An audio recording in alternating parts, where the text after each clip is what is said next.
¿Qué tal? Muy buenos días. Mi nombre es Juan Luis Cortés Cervantes y quiero darles la bienvenida a este su espacio de, de construcción y divulgación del psicoanálisis, el ombligo del sueño. El día de hoy estoy muy emocionado porque quiero compartir con ustedes una investigación al respecto de un evento que se suscitó desde hace ya algunos años que tiene mucho que ver con la cultura estadounidense, con la cultura mexicana, un hecho que dejó entrever, nos permitió observar la forma en la cual la gente, digámoslo así, al poder se encuentra vulnerable. Estoy refiriéndome en particular acerca de lo que los noticieros, lo que eh, los reporteros han compartido con el mundo al respecto de así lo llaman, una secta llamada Nexium. Me enteré de esto obviamente, en las noticias que me compartió un amigo muy querido, Alejandro Leal, que conocí en una escuela de música. Como podrán ver, ando en todos lados. Pero en las redes sociales mi amigo me comparte al respecto de sus observaciones de este fenómeno. Y eso me hizo surgir la duda, digamos, la inquietud también, de investigar un poco más al respecto, tanto de esta secta como de otras, ¿no? Eh, en todo caso, eh, mi investigación me llevó a, por supuesto, retomar muchas de las observaciones que había hecho en mi libro, que les recuerdo, lo pueden encontrar en Amazon, llamado Sexualidad Infantil y Crimen.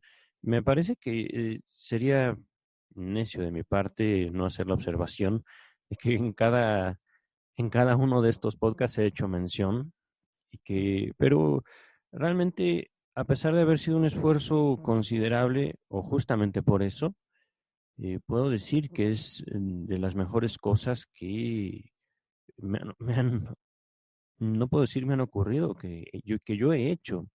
Estoy muy orgulloso de mi trabajo. Estoy también muy orgulloso de las conclusiones a las que llegué y de las todavía cosas que dejé pendientes en ese texto. Y orgulloso incluso de mis faltas, porque son ellas, son, digamos, esas eh, cosas pendientes, esos temas pendientes, esos desarrollos pendientes, lo que ciertamente me dan ánimos para seguir investigando y metiéndome en estos temas, ¿no? Yo les he comentado muchas veces, al menos recuerdo el podcast pasado, eh, mm, desde el psicoanálisis no se puede desdeñar la religión, no se puede condenar la religión, ni como práctica, ni como sistema social, ni como dogma. No es, digámoslo así, y como acostumbra a cuestionarse desde el ámbito académico, un símbolo de baja inteligencia. No, tampoco es, o al menos yo no lo considero así, como una forma de control social destinada únicamente para las mentes débiles. No, no, no, no, no, de eso no se trata. En todo caso, cuando me dispongo yo a hablar de religión, ni en mi libro, ni en mi podcast, ni en mi vida personal. No se trata de cuestionar y de atacar a la gente por lo que cree, por lo que dice creer también, ajá, que es algo que también espero les haya quedado claro en todos mis podcasts pasados. Yo realmente no gano nada al, digamos, pedirle a la gente que diga creer en un Dios. Para mí simplemente es un decir. Y es un decir que se comprueba o se demuestra como una postura, digamos, superficial conforme avanza el tiempo. Eh, Miles de gentes, y esto no es, digamos, una crítica al sistema religioso, sino más bien es un señalamiento para lo que ocurre en las personas, ¿no? Podrían denominarse absolutamente de cualquier religión y, por supuesto, de acuerdo a mi propia cultura Yo podría hablarles tanto de católicos como de evangélicos, cristianos evangélicos o cristianos protestantes, que, digamos, buscan presumir la superioridad de su propia doctrina, la superioridad de su propio dogma y de su sistema, no solo de creencias, sino de organización social, sobre el otro, ¿no? Pero ya en cuestiones, digamos, más personales, terminan siendo muy similares en cuanto a los permisos que se dan sobre los demás. Permisos de atacar, permisos, digamos, de violentar de una forma u otra. Es por eso que yo digo, y esto es por supuesto una postura muy personal, que no se trata de buscar que la gente diga yo creo en lo que tú crees. Eso es algo muy bonito, pero al final es poco práctico, es poco realista también. Y esta, digamos, postura en la cual mucha gente mm,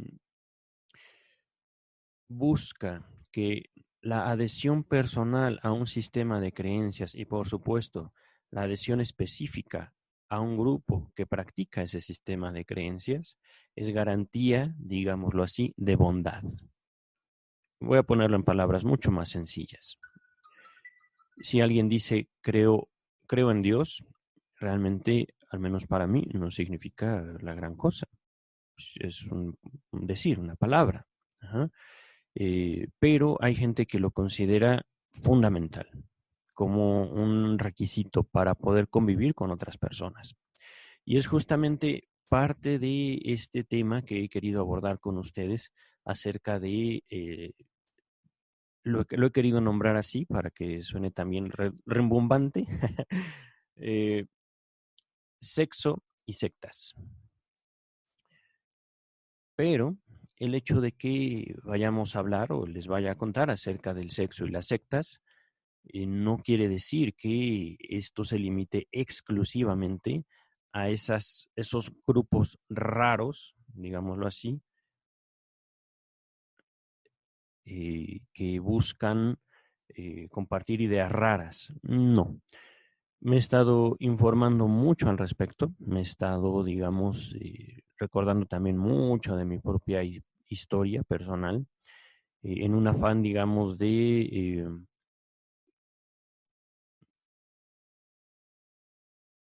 reconocer la importancia del pensamiento y del carácter sectario, no como una situación socialmente peligrosa, lo puede ser definitivamente, ¿no? Y para esto quisiera hablarles un poco acerca de la historia del cristianismo mismo. El cristianismo nació como una secta dentro de la religión judía. El pensamiento, digamos, judío es lo que da forma, es lo que le da, digamos, la personalidad, la característica muy particular al pensamiento cristiano, que posteriormente se volvería hegemónico en gran parte del mundo gracias a la extinción del Imperio Romano. Pero todo esto nació, por supuesto, como un grupo disidente, un grupo, digámoslo así, raro en cuanto a su forma de aproximarse a la tradición judía a partir de las enseñanzas de un sujeto llamado o que se conoció en la historia como Jesucristo, ¿no?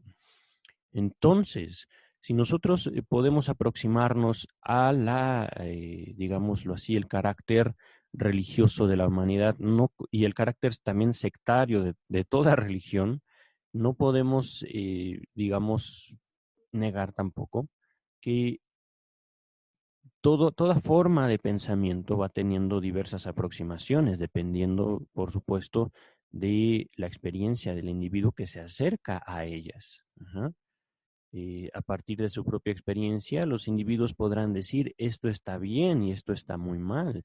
Voy a tomar partes de este pensamiento y voy a llevarlo a otro nivel. Y es básicamente así como se originan todas las sectas, absolutamente todas. Pero también cabe mucho señalar, y hablando aquí en un carácter general del pensamiento religioso, me llama mucho la atención que gran parte del pensamiento religioso es lo que da forma a las distintas sociedades a lo largo de todo el mundo. Y esto pues tiene mucho sentido, al menos para mí.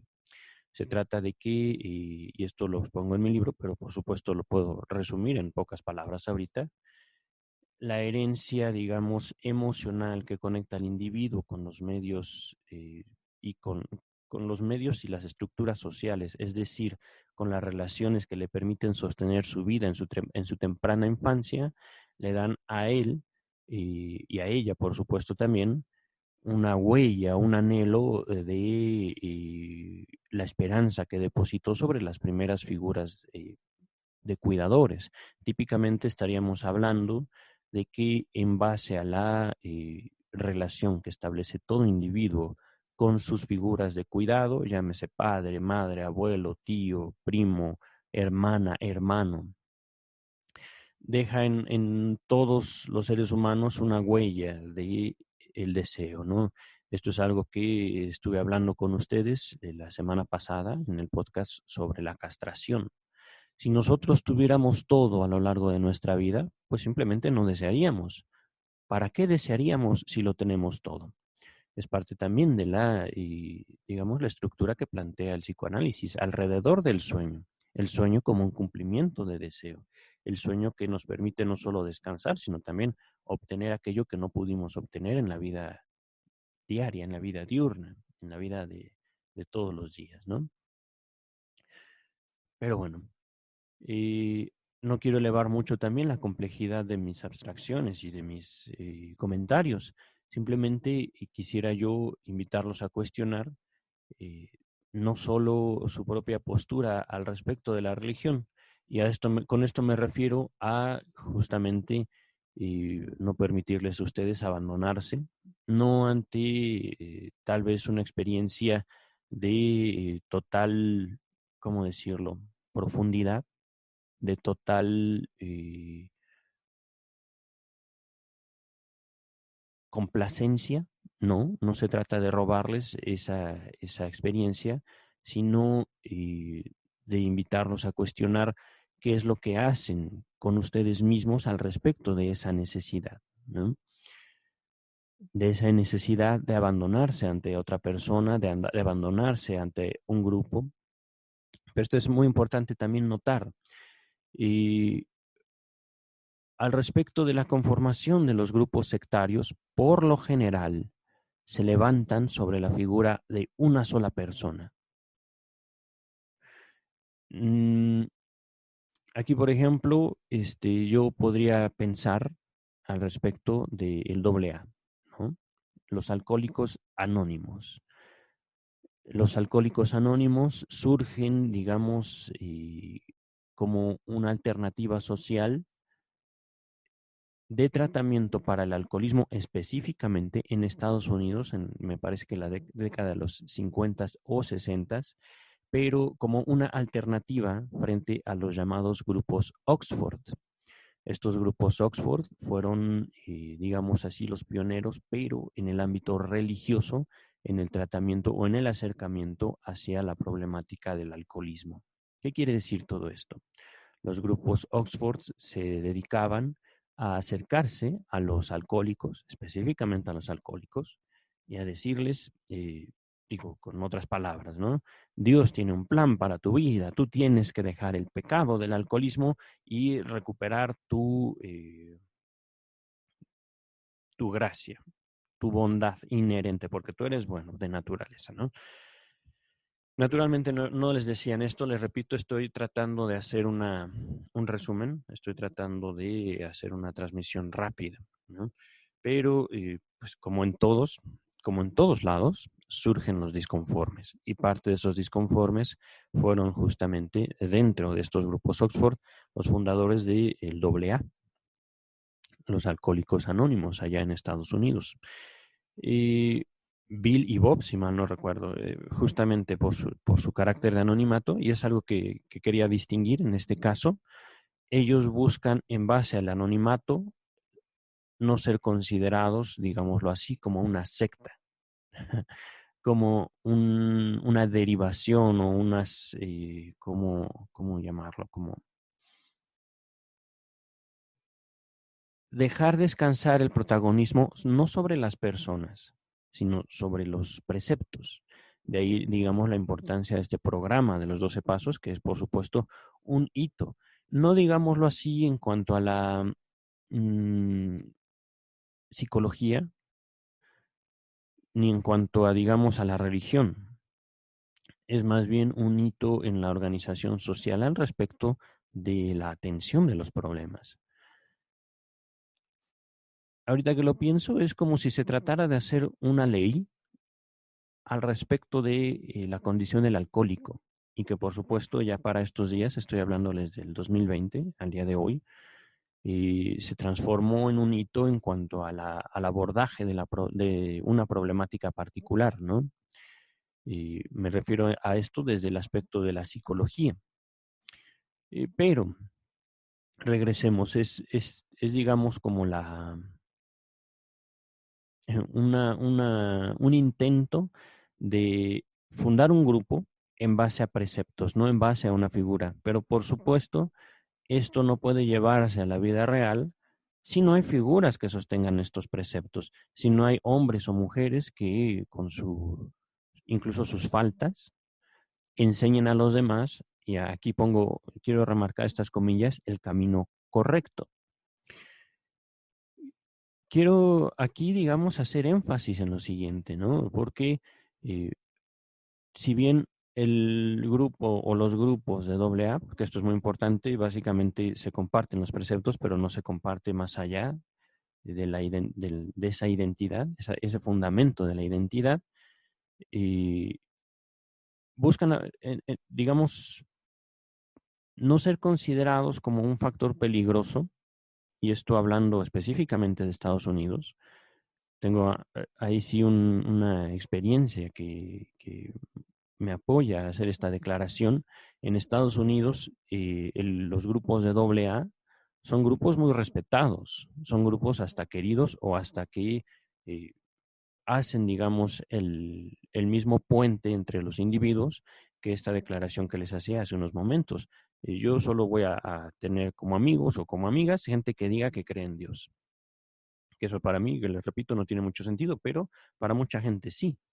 Para mucha gente, digamos, el decir la frase yo creo en Dios es algo muy positivo. Así hay muchos y pueblos, incluso en Estados Unidos, que tienen como, digámoslo así, un requisito social haber sido alcohólico y haber sido recuperado por un programa de 12 pasos o alcohólicos anónimos.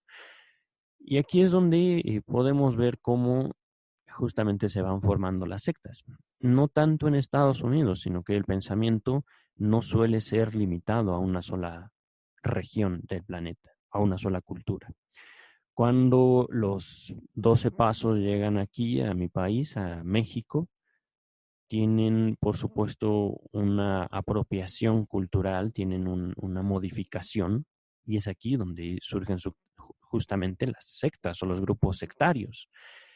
Es por mi experiencia en el tratamiento con pacientes alcohólicos y, por supuesto, con su extensión, los drogadictos, la gente que consume sustancias y que busca olvidarse de sí mismo tras ese consumo, que yo les puedo decir, en México hay muchísimos grupos y ciertamente muchos de ellos son peligrosos. No puedo decir que todos, pero muchos de ellos puede ser que tomen la base del programa de recuperación de los 12 pasos, pero hacen un conjunto de modificaciones que llegan a convertirse en, digámoslo así, como pequeñas mafias, como pequeños grupos o centros de poder, no solo ideológico y político, sino también físico. Y esto, por supuesto, se los comento por experiencia profesional. Recuerdo claramente un paciente que me comentaba cómo en uno de estos grupos, denominados en la Ciudad de México, al menos fuera de serie, buscan literalmente castigar al adicto por su adicción. y los castigos son terribles, son tremendos. Y este es aquí también cómo podemos enlazar, aquí sí, en México, en la Ciudad de México, los grupos de AA, los grupos de recuperación con las sectas, ¿no? Si bien quien me está escuchando podría considerar una secta, por ejemplo, la cientología, otra secta que ha tenido ciertos cuestionamientos culturales, sería los mormones, vaya, grupos que podrían considerarse peligrosos, pero que en su, digámoslo así, en su discurso interno, suelen ser grupos que se distinguen para como una alternativa valedera en frente a los problemas de la gente. Esta secta, porque esta sí es considerada por distintos organismos mexicanos y estadounidenses como secta, el Nexium, NXIVM, eh, tenía dentro de sus documentos, digámoslo así, dentro de sus cláusulas introductorias, que quería el bien social para la gente, que quería impulsar económica y socialmente a sus miembros, ¿no? Y tú dices, pues qué padre, ¿no? Yo quiero que tú me apoyes, pues yo me hago parte de tu grupo. Lo que no decían es que justamente, igual que aquellos grupos llamados de fuera de serie de los AA, recurren a prácticas, digámoslo así, mmm, fuertes, pesadas, violentas en contra de tu persona. Algo que distingue mucho no solo al pensamiento sectario, es la búsqueda de una identidad fortísima, fortísima, digamos, como el cuestionamiento de los propios valores del individuo. Y esto es algo que también incluso se llega a ver entre algunos grupos cristianos evangélicos. No puedo decir que católicos, aunque porque justamente no tengo esa experiencia, pero en los cristianos evangélicos se puede cuestionar, ¿no? ¿Esos realmente son tus amigos cuando te invitan a tomar una cerveza, cosa que es pecado delante de Dios? Por ejemplo, ¿no? En Nexium, algo que se hacía, y esto lo podrán investigar, eh, les recomiendo mucho reportajes hechos por eh, una reportera mexicana llamada Aristegui, Carmen Aristegui, que tiene muchísimos reportajes al respecto de esta secta. Se escribe la secta, el nombre de la secta, NXIVM, y se pronuncia Nexium. Eh, entonces, dentro de esta secta, que por supuesto buscaba lo mejor para la sociedad y para sus miembros, recurrían a castigos, recurrían a intimidaciones, recurrían directamente a ataques en contra de la persona, a fin de que esta persona se fuera identificando y comprometiendo cada vez más con esos valores, cada vez más con la identidad del grupo y, por supuesto, cediendo parte de su propia vida, parte de su propio dinero y una parte considerable de su propio dinero, que aquí es algo muy interesante que quería comentarles. Eh, eh, Hay un documental que también pueden encontrar en YouTube que se llama, me parece, Nexium, Mujeres Desaparecidas.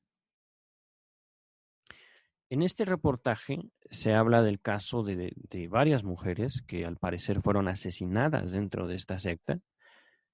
Todas ellas fueron norteamericanas, me parece, ahorita no recuerdo muy bien, pero eh, me llamó mucho la atención como una de ellas hacía, digamos, un énfasis en cuanto a el compromiso que ella adquiría con el grupo cuando pagaba caramente, y hablo de un aspecto económico, sus cursos. Cursos que por supuesto tenían como objetivo eh, invitarla a ser exitosa, invitarla a dejar atrás la mediocridad, invitar a dejar atrás, digamos, todo lo que la ataba a un estilo de vida de pobre. Así lo voy a decir, porque es así como el documental lo menciona.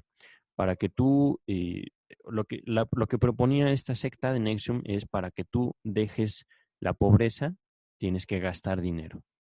Cosa que llevó a muchos a, por supuesto, buscar querer dejar la pobreza adquiriendo enormes deudas.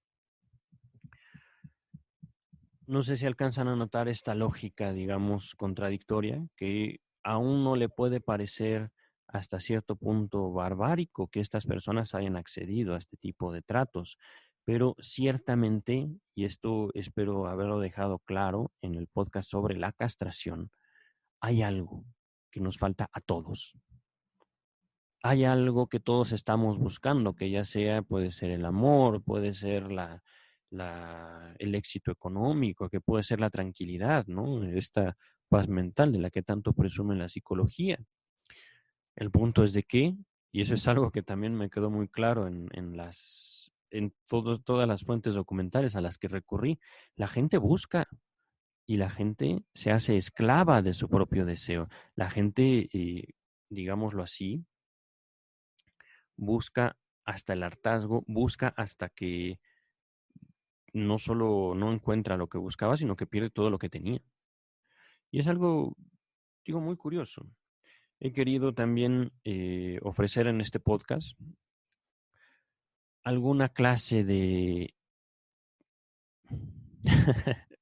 alguna clase de seguridad, alguna clase de ventaja que pudiera obtener el escucha.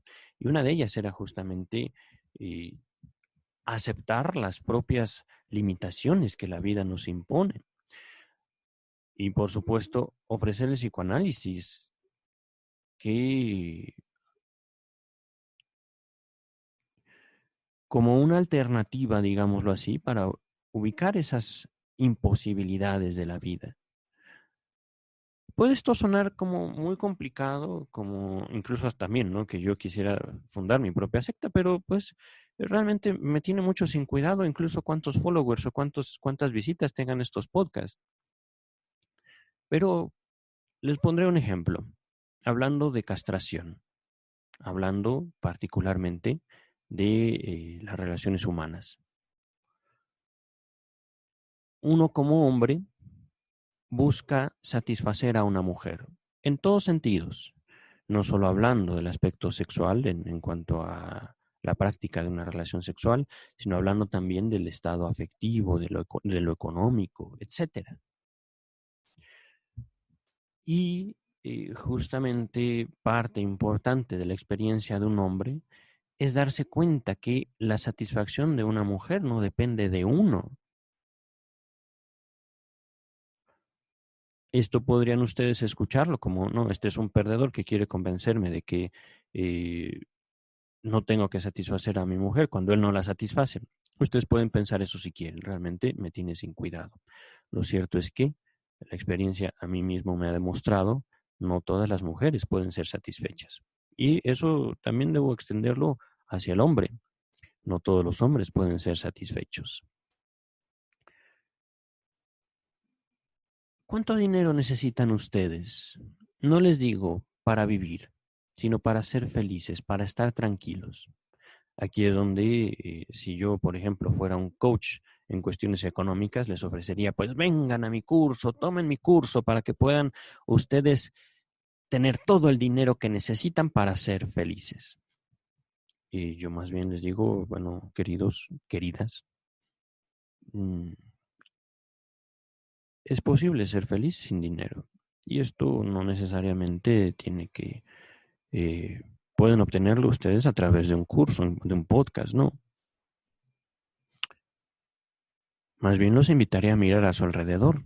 Más bien los invitaría a ver lo que ustedes ya tienen antes de lo que no. Pero también eso ya me metería justamente en un afán, digamos, regulatorio. Si ustedes se sienten insatisfechos, sin saber incluso de qué, sin saber por qué, visiten un analista, visiten un psicoanalista, a alguien que no les diga o que les ofrezca el sol, la luna y las estrellas, sino de que simplemente los escuche, los invite a ser más claros con él, con ella y con ustedes mismos, por supuesto. Algo que a mí digamos, me cambió la vida al respecto del psicoanálisis en comparación con la psicología. Estudié yo la carrera de psicología en la Universidad Nacional Autónoma de México y los maestros, doctores, la mayoría de ellos, se acercaban a nosotros con un conjunto de propuestas, digámoslo así, de tratamiento, a diversas problemáticas que por supuesto ellos definían. Y esto podría sonar muy lógico, pues para eso están, ¿no? Pero ya en la práctica me doy cuenta de que me hacen falta más y más y más y más y más herramientas. Es justamente también parte de esto lo que me llevó a buscar el psicoanálisis, que en su momento yo lo pensaba como otra herramienta más de la psicología.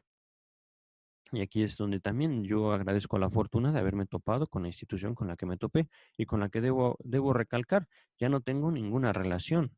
Yo lo sigo en Facebook, pero pues incluso a veces no puedo escuchar sus propios podcasts, a veces no puedo escuchar sus propias producciones, pero en esta institución a mí se me enseña el psicoanálisis como una práctica de vacío. ¿Y qué es eso? Bueno, yo como alguien frente a ti no voy a imponerte una problemática.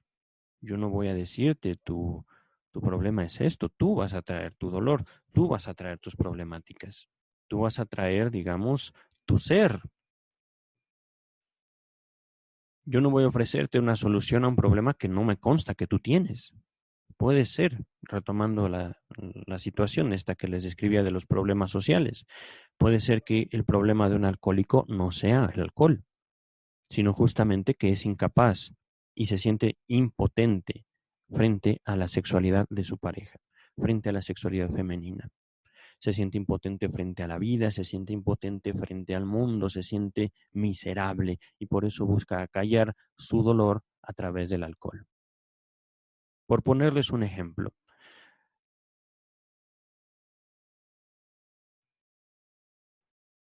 he tenido ahorita una, digamos, duda en cuanto a la necesidad que tenemos de llenar el vacío.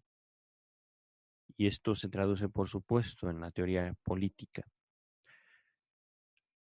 El poder no tolera vacíos. ¿Por qué?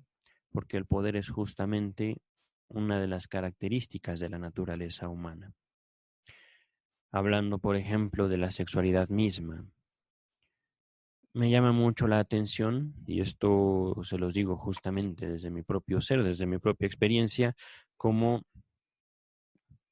buscamos la completud con nuestra pareja. Buscamos, digamos, ser uno solo. Y aquí retomando mucho del mito bíblico, y por lo tanto dejará el hombre a su padre, a su madre, se unirá a su mujer y serán una sola carne, dice el Génesis. No recuerdo exactamente el capítulo, el versículo, pero está en los primeros capítulos, no sean flojos, búsquenlo, léanlo. Y, y en base a esto, en base a esas simples palabras, realmente hay gente que busca y busca y busca y busca y busca y busca y busca y busca ser una sola carne. No les hablo de la media naranja, no, no, no. Básicamente ser una sola carne con otra persona. Digamos, este anhelo, no podría yo decir que universal, pero sí es muy, muy frecuente entre nuestra propia especie, entre nuestra propia cultura, entre nuestra propia sociedad. Nos lleva justamente a ese tipo de experiencias como las sectarias. Les decía que es bellísimo y por supuesto que es bellísimo poder decir, tú y yo somos uno mismo. ¿Por qué? Porque creemos en el mismo Dios. Es bellísimo poder decir algo así. No es real, es un anhelo, es una fantasía, no es real, pero es bellísimo. Y aquí es donde justamente yo no les invito a ver en el psicoanálisis como una práctica que los va a llenar de gozo. No, no, no, no, no, tal vez todo lo contrario. A veces ver la realidad puede ser la experiencia más terrible a la que nos podremos enfrentar. Pero, permítanme, un estornudo, un estornudo viene a cortarme justamente el pensamiento, pero justamente mm, la realidad nos demanda a veces ser notada. La realidad nos demanda a veces a nosotros como hombres reconocer que somos más orgullo que otra cosa. Y hablo de hombres, de mujeres realmente es un universo de posibilidades infinitas, infinitas. Si ya lo he dicho antes, lo repito porque es algo fundamental, es algo crítico, importantísimo. La mente es femenina, la mente es, digámoslo así, en cuanto a mm, una observación, una contemplación de la mente como un fenómeno universal, tiene que ser femenino por cuanto no conoce límites en sus manifestaciones. Naturalmente, ahorita me estoy, digamos, como que saltando mucho de la propia teoría psicoanalítica, que les recuerdo, para el psicoanálisis la mente es lo inconsciente y lo inconsciente no conoce diferencia de sexo. Esta fórmula la he repetido hasta el cansancio, una y otra vez en el pasado. Ahorita quisiera ahondar un poco en ella. Si bien para el psicoanálisis la mente es lo inconsciente, es fundamental distinguir lo inconsciente según Sigmund Freud, no según Jodorowsky, por ejemplo, Alejandro Jodorowsky, que también tiene otra aproximación del inconsciente. No, no, no, no, no, no. Eh, la mente, según Sigmund Freud, está determinada, está, digamos, comandada, eh, está formada a partir de nuestras propias experiencias, experiencias que nos gusta, digamos, repetir, pero no solo repetir como una cuestión de aprendizaje, experiencias que nos gustan replicar al infinito, aun cuando nuestro propio cuerpo no sea capaz de aquello. No se trata entonces de ver la mente como un conjunto de repeticiones sin sentido, sino es justamente lo que nos permite a cada uno de nosotros adquirir un sentido en base a lo vivido, en base a lo querido. La psicología, de acuerdo a su teoría del aprendizaje, no puede explicar el amor. Y no puede haber psicoanálisis si no puede haber una concepción de amor. Esta repetición, esta calca, digámoslo así, de la experiencia más temprana. Y con más temprana, yo en mi libro me refiero a la experiencia intrauterina. Podría parecernos descabellado, podría parecernos hasta una locura, ¿no?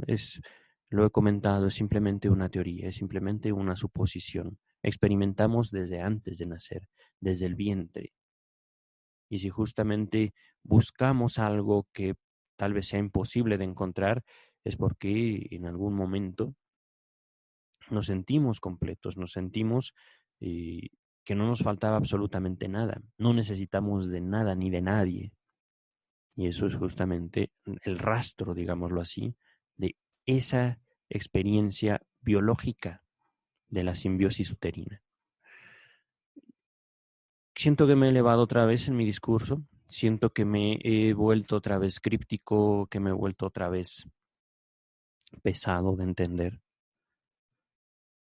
Y por eso quisiera ir aterrizando nuevamente en cuestiones culturales, en cuestiones sociales. Si quieren ahondar más al respecto de esta propuesta mía, propuesta teórica, y también les invitaré a buscar mi libro, Psicoanálisis del Estado, número 1, Sexualidad Infantil y Crimen, ¿no?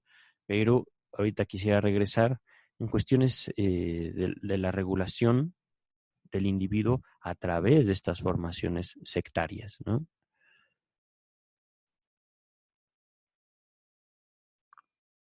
Hablar de sectas, hablar de la formación de sectas, es justamente hablar de la búsqueda de identidad propia dentro de lo social.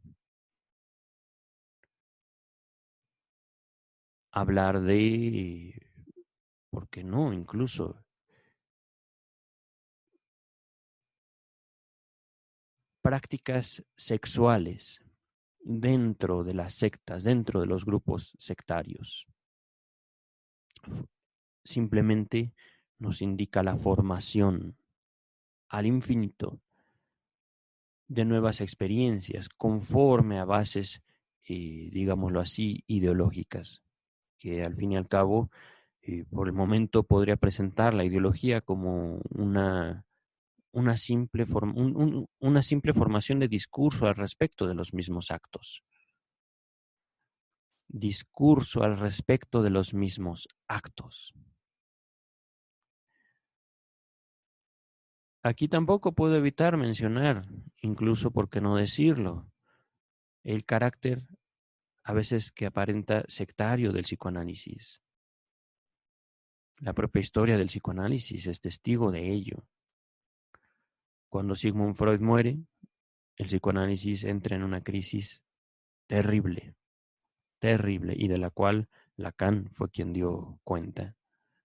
Ya no se trataba de una cuestión, y aquí sí lo digo, de búsqueda del conocimiento, de búsqueda de definición, que es eso que denominamos mente.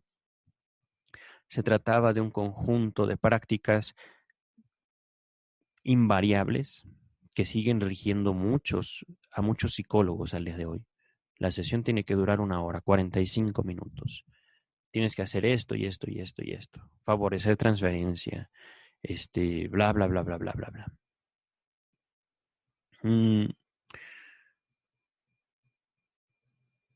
Lacan dice, eso no puede ser así. Pero justamente a raíz de toda esa creación fabulosa que hace del propio psicoanálisis, Jacques Lacan, surgen los lacanianos, que es por supuesto una, para el propio Lacan, una aberración, una, una tontería que sus discípulos dicen. Una de las últimas y más grandes frases de Jacques Lacan es: si ustedes quieren decirse lacanianos, es su problema. Yo soy freudiano. Y volvemos aquí otra vez, ¿no? Es importante notar una cosa. Es imposible para cualquier, digamos, idea sostenerse sin un cuerpo, sostenerse sin un alguien que diga, por ejemplo, soy cristiano, soy lacaniano, soy freudiano. En base a ese decir, esa persona y solo esa persona sabe a lo que se refiere. Si somos estrictos, no hay, digamos, una identidad grupal. Hay acuerdos.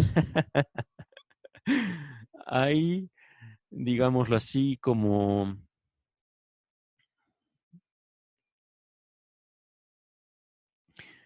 decires compartidos, palabras compartidas, significados en apariencia iguales, pero que ya cuando entramos a una situación más personal, más cercana, salen las diferencias y las diferencias radicales en una misma palabra, en la vivencia de una sola palabra.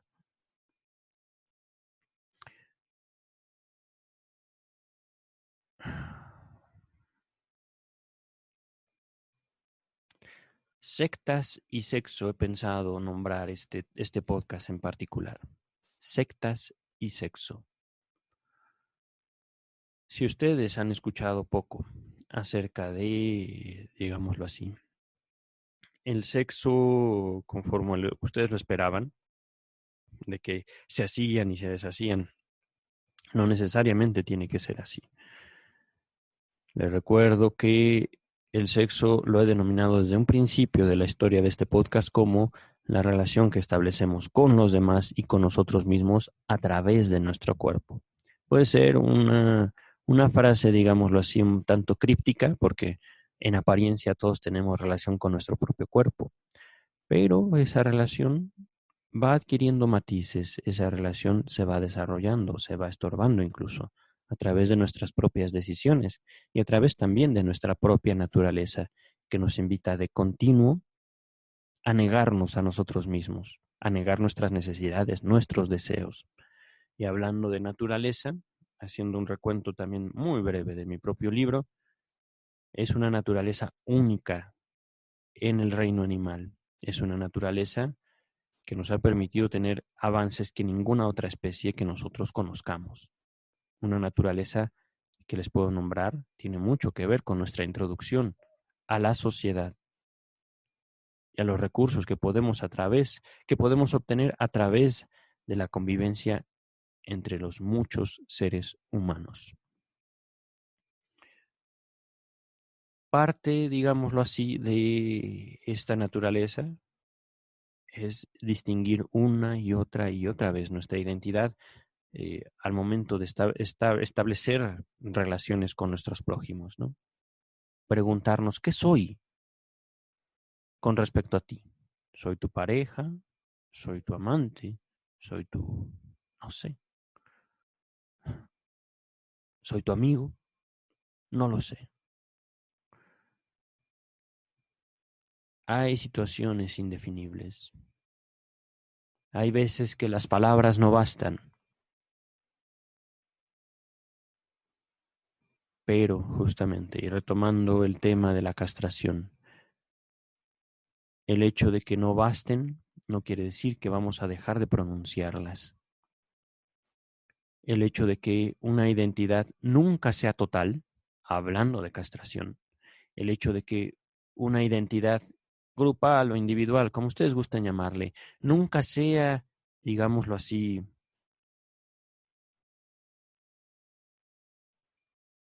completa, una identidad incuestionable, una identidad hecha carne,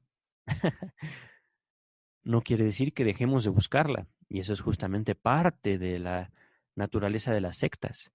Cada secta es el intento grupal de sostener la fantasía, de sostener el anhelo de la palabra hecha carne, de los valores hechos carne, el éxito financiero, la pureza espiritual. Pongan ustedes aquí el nombre que ustedes quieran. Buscamos hacer carne nuestros valores y en ese empeño, por supuesto que nos atropellamos terriblemente a nosotros mismos y a los demás. Para ustedes que querían, digamos, escuchar más detalles al respecto de la sexualidad humana particularmente y el carácter sectario de muchos grupos. Tengo aquí un enigma que yo me he planteado al respecto de toda esta investigación, al respecto de todo este desarrollo. Tiene que ver mucho con el evento que culturalmente conocemos como castigo. Les invitaría mucho a leer el texto de Sigmund Freud, Pegan a un niño, sobre el origen de la perversión sexual.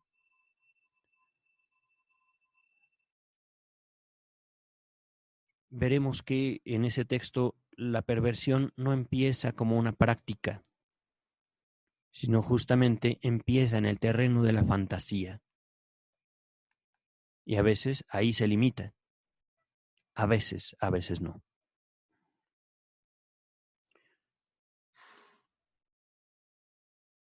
Yo sé que cuando digo perversión ustedes ya pensaron miles de cosas. Es eso y más, queridos escuchas, es eso y más.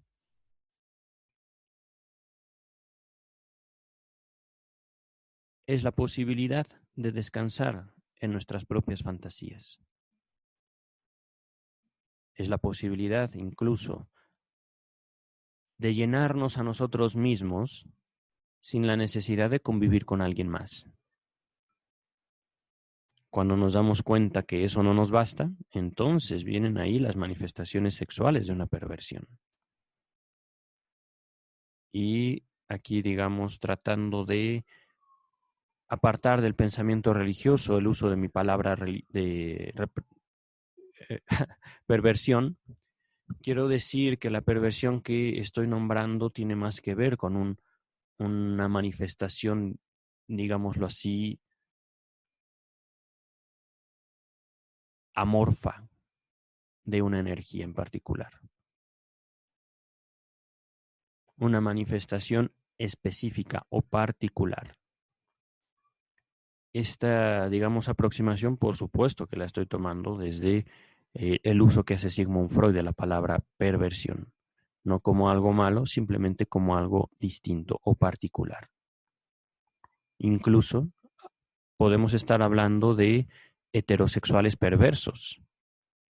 ¿Por qué? Porque son incapaces de alcanzar un estado de excitación sexual sin fantasías específicas, sin situaciones específicas.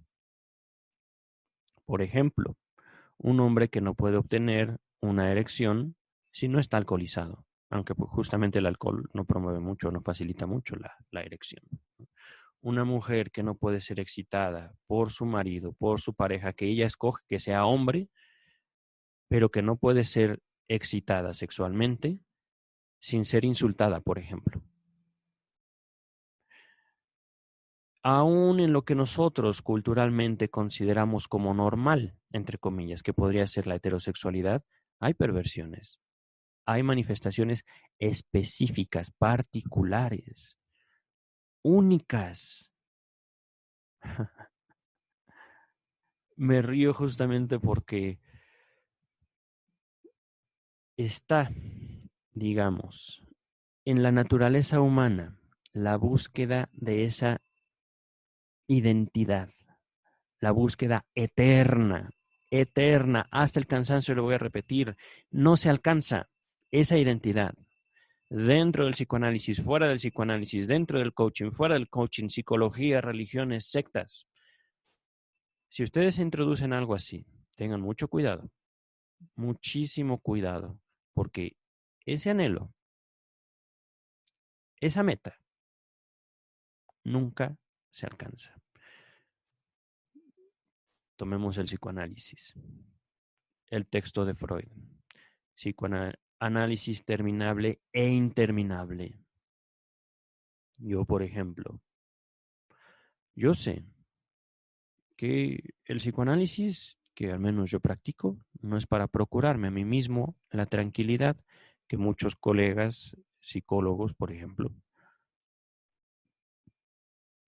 terapeutas, psicólogos, psicoterapeutas, psicoanalistas, psico no sé qué, dicen salud mental, ¡pum! No.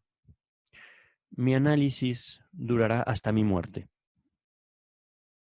El único fin de análisis posible para mí es la muerte. Para mí. Y al mismo tiempo, yo puedo decirles como analista, sé que el análisis no siempre es posible, que hay individuos que no pueden ser analizados. Esto a mí me invita a andarme con cautela, a andarme también con prudencia. Esto me invita a mí mismo a considerar lo limitado de mis propios empeños, tanto por analizar, a veces como simplemente estar con otra persona. Si puedo yo rescatar algo de mi propia castración, y aquí estoy siendo críptico en cuanto al uso de mi lenguaje, estoy siendo, digamos, un analista sectario, es el hecho de que puedo vivir sin ciertas cosas y sin ciertas personas. Siento que he elevado mucho el nivel del discurso. Siento que me he puesto demasiado abstracto. Pero si he de rescatar entonces algo de toda mi experiencia analítica, es reconocer justamente las peleas que no me llevan a ningún lado.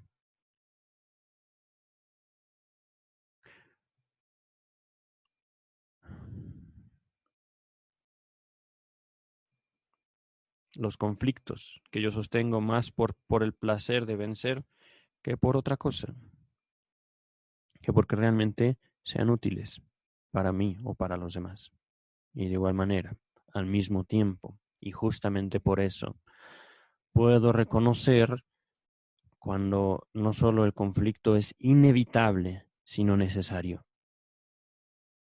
Hay entonces la necesidad dentro de la raza humana de saber pelear, de saber distinguirnos,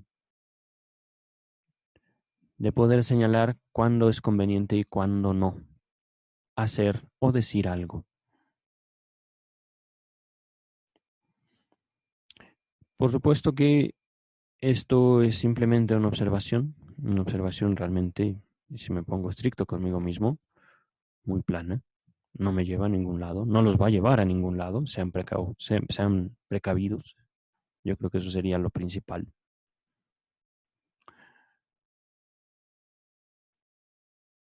Pero justamente es la imposibilidad, y les hablo nuevamente desde mi propia experiencia, es la imposibilidad de definir una identidad en la carne, lo que a mí me mantiene lejos de todo pensamiento e identidad religiosa.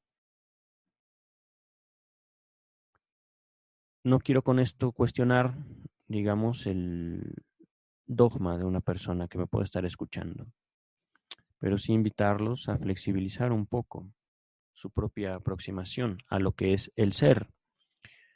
Y para ello quisiera hacerles una pregunta, y esto les recuerdo, solo podemos limitarlo al ser humano.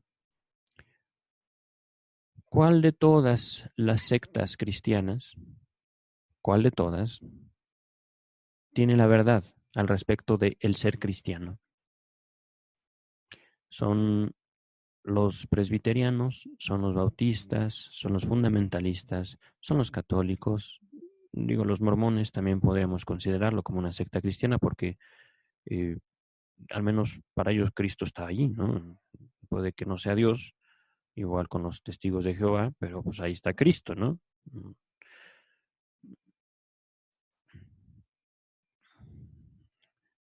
¿Quién tiene la verdad al respecto de el ser cristiano? Y ahora, quiero esto también llevarlos a su propia vida. ¿Quién tiene la verdad al respecto de ti? Si tú me dices que otra persona tiene la verdad al respecto de tu propia vida, ten cuidado, mi amigo, ten cuidado, mi amiga. Ajá. Dios, digámoslo así, ¿no? Dios podría tener la verdad de sus propias vidas, pero aún así, Dios no va a hablar por ustedes, queridos. Dios no va a definirlos a todos y cada uno de ustedes. Serán ustedes. Hasta cierto punto, cada ser humano, por muchos amigos que tengan, por muchos likes que puedan adquirir en sus redes sociales, cada ser humano se encuentra solo frente a sí mismo. Por eso les hablo de una sexualidad como la relación que establecemos primeramente con nosotros mismos. Si nosotros no reconocemos nuestras propias carencias, nuestras propias necesidades, nadie lo va a hacer realidad, nadie nos lo va a dar. Entonces, procúrense, entonces busquen y también un imposible, analícense, no como un acto cruel hacia ustedes mismos, no como un acto de negación indeterminada de sus propias fantasías, de sus propios deseos. Escúchense. Puede ser una petición que pueden escuchar muy lógica, muy sencilla, pero en serio, a veces escucharse a uno mismo, procurarse a uno mismo, es imposible. es imposible. Hay veces que la vida misma nos demanda otras cosas. Y para ser vivos, para estar vivos, nos es necesario acallar, silenciarnos, aplazar, dejarnos, hasta que la vida misma nos permite retomarnos, asumir nuestros deseos y llevarlos más allá de lo que pudiéramos haber imaginado. Voy a terminar aquí. Les repito, mi nombre es Juan Luis Cortés Cervantes. Pueden enviarme un correo electrónico a la dirección que tiene mi nombre en Gmail, todo en minúsculas y junto, por supuesto. Cortés lo escriben al final con S y Cervantes se escribe con C, V y S al final. juanluiscortescervantes@gmail.com. También pueden localizarme en mis redes sociales. Me encuentran en Facebook como Johan Cortés. Al ingresar a mi perfil podrán ver entre paréntesis mi nombre completo. Pueden encontrarme también en Twitter como Cortés-ser de Cervantes. No ser de to be, del verbo to be, sino ser de Cervantes. @Cortés-ser en Twitter.